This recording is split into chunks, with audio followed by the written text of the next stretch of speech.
King's colour for the Royal Air Force today, for this tri-service Guard of Honour in Parliament Square. And there we have, of course, at the front the Royal Navy, with the King's colour of the surface flotilla. So tri-service, 3 services, the Army, the Navy and the Air Force, led by the band of Royal Marines. All of the colours draped, as you can see, because it's been 10 days of national mourning.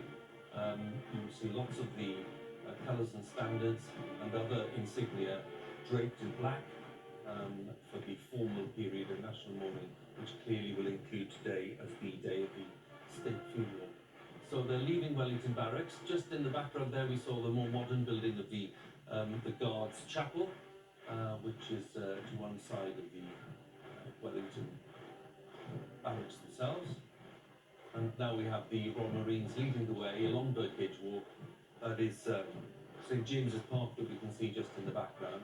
And then the Royal Air Force with the King's colour for the Royal Air Force. So this tri-service guard will be in position in Parliament Square, and they'll be facing Parliament itself, facing Palace Yard, the gates to New Palace Yard. Straight from the trousers.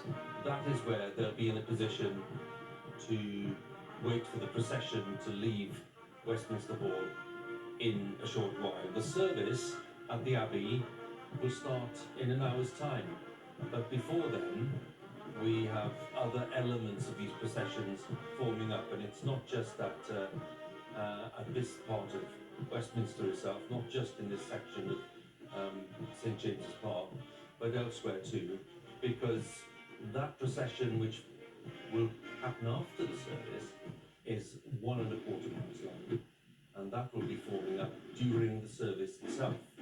That's the biggest military procession that we've seen in London for decades and decades, and probably since the funeral of George VI back in 1952.